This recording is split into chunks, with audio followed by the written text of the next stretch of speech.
Hello. The fluorescent lights buzzed above, their harsh glow turning Mercy Pines Medical Center into a sterile, indifferent machine. It was supposed to be a place of healing. Instead, for some, it was a place where hope came to die slowly, silently, and without apology. In the emergency room, two nurses leaned over the triage desk, sipping their coffees, scrolling their phones. It had been a slow night until the sirens wailed and the double doors burst open, delivering a new body to their doorstep. Malik Langston, 19 years old, black, bloody. The EMTs shouted vitals over the noise. Stab wound, right side, low blood pressure, slipping fast, needs immediate attention. The intake nurse barely glanced at him. "What's the story?" Dr. Jeff Whitmore asked, strolling in with a clipboard under one arm and a look of deep annoyance etched into his pale face.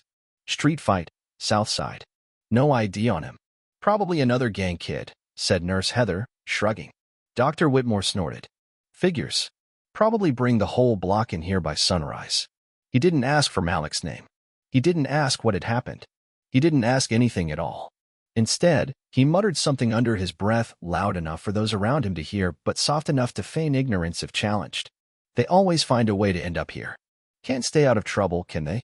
Malik groaned weakly on the gurney, trying to lift his head. His blood pooled on the clean white sheets, soaking them deep crimson. "Put him in 12, Whitmore said dismissively, waving toward an empty exam room down the hall.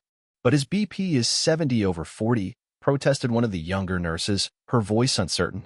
He needs to wait his turn." Dr. Whitmore cut her off sharply. "We have a woman with chest pains in room 6. A tax-paying citizen, not some stray." The gurney wheels squeaked as they pushed Malik down the hall. They left him in room 12 without monitors, without a doctor, without urgency. His moans grew softer. His fingers clutched the side rail weakly, blood smearing the sterile surface. In the hallway, the jokes began. "Guess he should have stayed in school. Maybe if they spent more time studying and less time shooting each other, we wouldn't have to mop up after them." Laughter. Quick and sharp. Laughter that stuck to the walls like grime. Nurse Carabelle stood against the far wall, fists clenched at her sides. She was new here, young, black, and deeply aware of her place. Speak too loud, complain too much, and she'd be labeled difficult, unprofessional, angry. She had been warned. She had seen it happen to others. Still, her stomach twisted as she watched Malik's chest rise and fall too slowly, as she watched doctors, white coats, white faces, ignore the boy bleeding out 15 feet away. Kara thought of her brother. 17 years old.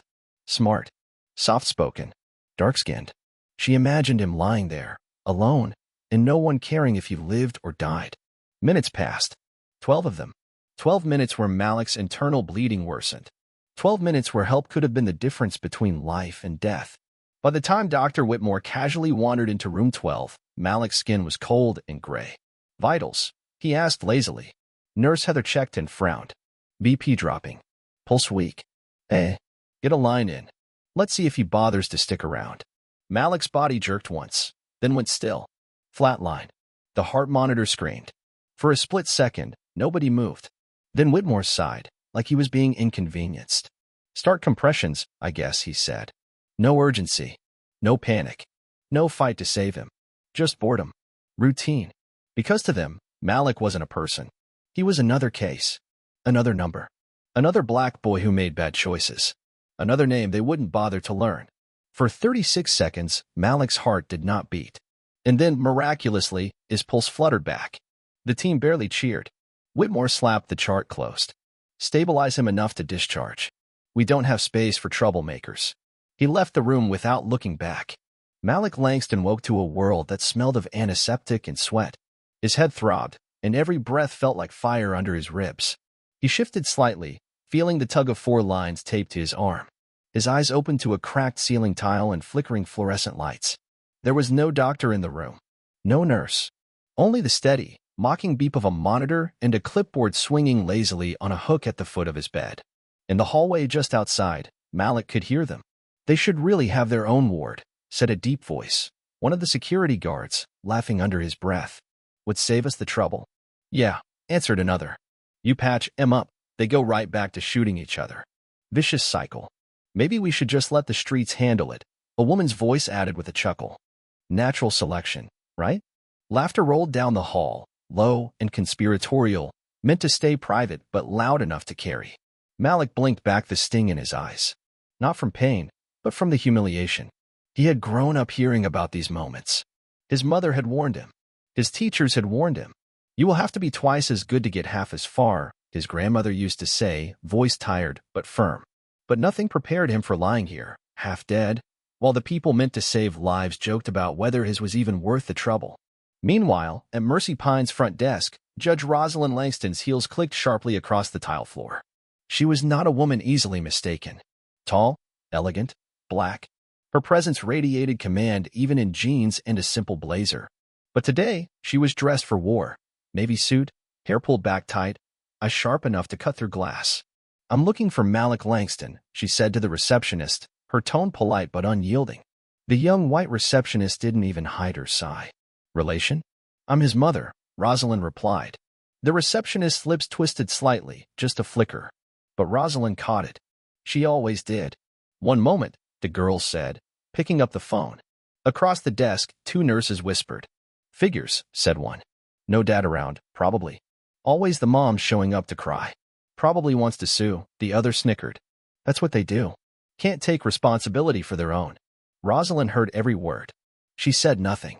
She had learned long ago that words were weapons better saved for the right moment. A courtroom moment. A public moment. But her hands clenched around the strap of her handbag. By the time Rosalind reached room 12, Malik was half sitting up, weak but alert. His eyes widened when he saw her, and for a moment, the mask of the strong, unshakable judge slipped. She rushed to his side, smoothing his hair back, touching his cheek as if to reassure herself he was real. "What happened, baby?" she whispered. Malik's throat was raw, but he forced out, "They didn't care, Ma." And then he told her, haltingly, painfully, about the jokes, the waiting, the way they'd treated him like nothing. Rosalind listened, her heart breaking and hardening at the same time. She didn't cry. She didn't gasp. She didn't rage. She just listened and remembered every word. When he finished, she kissed his forehead and stood. "You're safe now," she said softly. "And I promise you, Malik." She turned toward the door, her voice gaining iron. "They will answer for this." Out in the hallway, Dr. Whitmore was leaning casually against the nurse's station, sipping a coffee. He smirked when he saw her. "You must be family," he said, voice smooth and sincere. "Don't worry, ma'am. We took good care of him. He'll be out of here in no time." Rosalind's eyes narrowed. She said nothing. Whitmore leaned in, lowering his voice with a smirk. "You people are resilient. I'll give you that." It wasn't what he said, it was how he said it. The slow, lazy drawl. The way his eyes gleamed with casual cruelty. "You people." Two words that burned hotter than any flame. Rosalind smiled, coldly, politely. "Dr. Whitmore, is it?" He nodded, still smirking. "Good," she said. "Because your name will be very important. In court." His smile faltered. Only slightly. But she saw it. And in that moment, Whitmore still didn't know what was coming. He didn't know that Malik Langston wasn't just another kid from Southside. He didn't know who Rosalind Langston was. He didn't know that Mercy Pines had just declared war against a woman who had spent her entire life sharpening the law into a blade. Rosalind Langston didn't waste a second. As she strode out of Mercy Pines Medical Center, the cool night air bit at her skin, but the fire inside her was volcanic. She didn't storm. She didn't shout. She moved, like a blade being drawn slowly from its sheath. The world had changed for Mercy Pines the moment Rosalind walked through those doors. In the backseat of her black sedan, she dialed a number from memory. A direct line. No assistants. No intermediaries. It rang once. "Rosalind," came the voice, low, steady, authoritative. "Elijah," she said, voice crisp. "I need your network. Mercy Pines. Racism, negligence. I want every complaint ever filed. Every whisper. Every buried story." There was no hesitation. "You'll have it in 24 hours. And Elijah," she added, her tone sharpening, "make sure it leaks before I officially file." The call ended. Beside her, Malik stirred weakly. His head rested against the window. He didn't know yet what machine had been set in motion because of him. He didn't know that his survival had signed Mercy Pine's death warrant. Rosalind leaned over and gently kissed his forehead. "You did nothing wrong," she whispered. "Never forget that." By noon the next day, Mercy Pines was a building under siege. First came the protests, small at first. Local NAACP chapters, college students, faith leaders. Then came the journalists. Cameras lined the sidewalk. Microphones thrust toward anyone willing to talk. Do Black patients wait longer here? Have you experienced discrimination at Mercy Pines? A surprising number of heads nodded. Then, just before the evening news cycle, the first bombshell dropped. An anonymous whistleblower, later revealed to be Nurse Carabelle, sent a data package to every major news outlet in the state. Emails, internal memos, training videos, and buried inside? A leaked patient management manual written by a former hospital administrator, outlining informal risk assessment codes. The code names were sanitized on paper, but everyone knew what they really meant. Code Gray, uninsured patients delay non-life-threatening treatments. Code Blue, suspected drug users minimize resource expenditure. Code Black, young Black males flagged as potentially aggressive even if unconscious. The hospital had systemized racial profiling. It wasn't just casual prejudice anymore. It was a machine. When the public saw the words Code Black splashed across television screens, the outrage was volcanic. By sunset, Mercy Pines' front doors were surrounded by protesters carrying signs. Our blood isn't disposable. Patients, not profiles. No more Code Black. Police were called in. Hospital executives scrambled behind closed doors. Staff were ordered not to speak to media. Inside the hospital, the doctors who had laughed and sneered at Malik the night before were now white-faced, staring at their phones in horror as their names were dragged across the internet. Whitmore was still arrogant enough to think it would blow over. "This will pass," he muttered to a group of fellow physicians in the staff lounge. A few headlines, a few angry signs. They always overreact.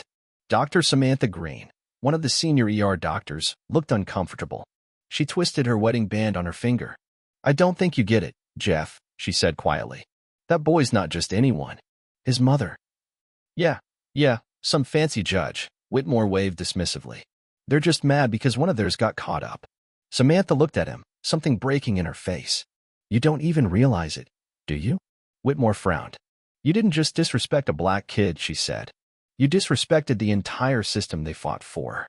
And now that system's going to bury you." He laughed harshly. "We'll see." But Samantha wasn't finished. She opened her locker, took out a small, manila envelope, handed it to him. "What's this?" he asked suspiciously. She didn't answer. She just walked out.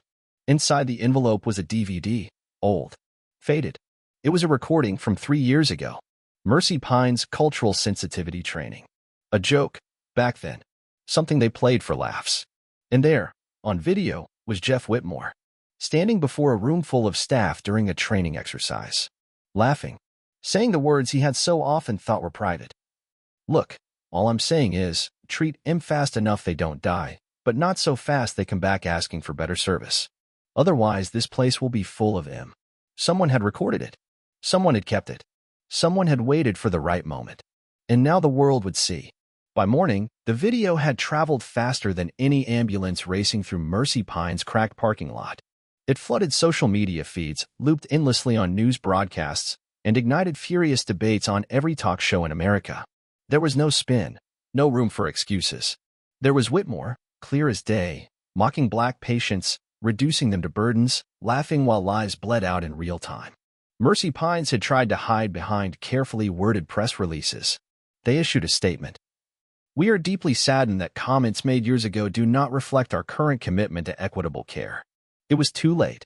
By noon, Mercy Pines Medical Center wasn't a hospital anymore. It was a crime scene with the whole nation watching. Inside the hospital, panic set in. Board members held emergency meetings. Lawyers whispered furiously in glass-walled conference rooms. Department heads turned on each other, trying to lay blame anywhere but at their own feet. Dr. Jeff Whitmore, once untouchable, found himself shunned. He strode down the hallway toward his office, shoulders stiff, eyes darting toward every cluster of whispering staff. Nurses he used to mock now refused to meet his gaze. Some turned their backs openly. A hospital security guard, a young Black man, stood by Whitmore's office door, arms folded. "You're not authorized past this point, sir," he said flatly. Whitmore blustered. "I'm chief of emergency medicine." "Not anymore," the guard replied, holding up a signed suspension notice. Whitmore tried to shove past him. A second security guard appeared. The message was clear: "You are done here." Humiliation burned hot across his face. He fumbled for words, but nothing came. No sarcasm. No jokes. Only silence. For the first time in his career, Jeff Whitmore had to understand what it felt like to be powerless in a system designed not to listen. Meanwhile, Rosalind Langston stood at a podium across the street. Before her, a sea of journalists and supporters. Behind her, banners waving in the crisp afternoon air. Mercy for none. Hold them accountable. No health care without justice. Rosalind's voice rang out steady, cutting through the noise like a blade. My son, Malik, is alive today in spite of this hospital's negligence, not because of it. The crowd erupted in cheers. For too long, our lives have been treated as less urgent, less worthy, less human in places that are supposed to save lives without judgment. She paused, scanning the sea of faces. Some white, some black, all drawn together by the truth that could no longer be ignored. This isn't just about Mercy Pines. It's about every emergency room where a black child bleeds longer, where a black mother's cries for help are called hysterical, where a black man's pain is treated like exaggeration. Another cheer rolled forward like thunder. And let me be clear, we will not settle. We will not disappear. We are demanding full criminal investigations, medical license revocations, and systemic reforms. Her voice sharpened to a point. And for every administrator, every doctor, every nurse who participated in this system, your time of silence is over. The lawsuits followed like a rising tide. Class actions, federal civil rights violations, wrongful death suits filed by grieving families who finally had the courage and the public support to speak. Records from Mercy Pines surfaced showing a consistent pattern. Black patients receiving lower triage scores for identical symptoms. Black mothers being ignored during childbirth complaints. Black elders being mislabeled as non-compliant when they questioned their care. The Department of Justice opened an official investigation. The hospital's accreditation was suspended. Major insurance providers began canceling their contracts. Mercy Pines, once a pillar of the community, was bleeding out on the front page of every newspaper. In the shadows of all this chaos, Malik recovered quietly at home. His wounds still ached, but his spirit had shifted. He wasn't just a survivor. He had become the match that lit the fire. When his mother asked him if he wanted to attend the next rally, Malik thought for a moment, then nodded. I want them to see my face, he said. Rosalind smiled, proud, fierce. They'll see it, she promised. And they'll remember. Meanwhile, in a quiet office at the State Board of Medical Examiners, an envelope sat heavy on a desk. Inside, a petition for the permanent revocation of Dr. Jeff Whitmore's medical license. Attached was a recommendation, signed by the Attorney General, demanding criminal charges for reckless endangerment, violation of civil rights under color of law, and malpractice. The same afternoon, another envelope arrived at Whitmore's house. A formal subpoena. He would face the same system he thought would always shield him. This time, stripped of the armor of privilege. This time, he would be the one begging for mercy and finding none. The courtroom was packed. Rows of journalists, activists, and citizens filled every seat, spilling into the hallway beyond. Cameras clicked in the back, pins scratched on yellow legal pads, and murmurs floated like smoke before the gavel cracked against the bench. All rise, barked the bailiff. Judge Hernandez, a Latina woman known for her no-nonsense reputation, entered and took her seat at the elevated bench. She scanned the courtroom once, her sharp eyes landing on the defendant's table. There sat Dr. Jeff Whitmore. Or rather, what was left of him. His tailored suits were gone, replaced by a cheap, wrinkled blazer. His posture, once arrogant and commanding, was now slumped, defensive. He looked smaller somehow, as if the weight of his choices had finally begun to crush him. The charges read aloud were devastating. Gross medical negligence, civil rights violations, reckless endangerment, conspiracy to discriminate under color of law. Each charge carried a penalty. Together, they carried a lifetime of shame. Rosalind Langston sat on the prosecution's side, Malik at her right, Elijah at her left. Malik's wounds had healed, at least physically. The emotional scars would take longer. But today, Malik did not look like a victim. He looked like a young man who refused to be erased. When the prosecution presented the evidence, the video, the leaked emails, the racial code black policy, the courtroom's atmosphere thickened. There were gasps, anger, disbelief. It was no longer just about Malik. It was about every anonymous black patient who had bled unseen on those white hospital sheets. It was about every black mother who buried a son too soon, wondering if quicker care could have saved him. The defense tried. They argued that Dr. Whitmore's words were taken out of context, that the policies were unofficial, that there was no proven malice. But the evidence crushed them like a stone wall. Nurse Carabelle testified bravely, her voice trembling but clear. So did 3 former interns, 2 janitors, a billing clerk. Each story a dagger. Each testimony another nail in Mercy Pine's coffin. The final blow came when the DOJ revealed that Mercy Pines had received federal funding, making their racist practices not just unethical but a violation of civil rights law on a national scale. The hospital's leadership would not just be sued. They would be prosecuted. The verdict came swiftly. Guilty on all counts. The judge did not hide her disgust. You were entrusted with lives, Dr. Whitmore, she said coldly. Instead, you profiled, neglected, and discarded them because of the color of their skin. You are hereby sentenced to 10 years in federal prison, without the possibility of early release. Whitmore's face crumpled. He opened his mouth to speak, to beg, but the judge raised a hand. No more words, she said. And just like that, the gavel fell. The sound echoed like a shot across the country. Mercy Pines Medical Center shuttered its doors within 6 months. The lawsuits drained its coffers dry. The name Mercy Pines became a cautionary tale in medical schools across America, taught as a case study in systemic racism and the cost of arrogance. The Malik Langston Trauma Center opened in its place 2 years later. Funded by settlements and donations, staffed by doctors and nurses who looked like the communities they served, its mission was simple. Every life matters equally, no exceptions. Malik spoke at the dedication ceremony, his voice strong, clear. I stand here because someone decided my life wasn't worth saving. But today, we say loud enough for the world to hear. We are worth saving. We are worth fighting for. We are worth living for. The crowd roared in applause. Rosalind stood back, a proud tear slipping down her cheek. Elijah clapped hard, his hand firm on Malik's back. The ghosts of the past seemed to lift a little from the soil beneath them. Justice hadn't come easily. It had come through blood, through public humiliation, through a fight many thought couldn't be won. But it had come. And for the first time in a long time, the walls of a hospital bore not the silent scars of racism, but the loud, living pulse of hope. This time, the lives inside would not be auctioned. They would be protected, cherished, fought for, and remembered. Because justice isn't a favor. It's a debt finally being paid. That's what happens when the system thinks it can get away with injustice and meets people who know their worth. Drop your thoughts in the comments. How would you have responded if this happened to your family? Smash that like button if you believe real change starts when we refuse to stay silent. New breakdowns every week. Subscribe and stay strong. See you later.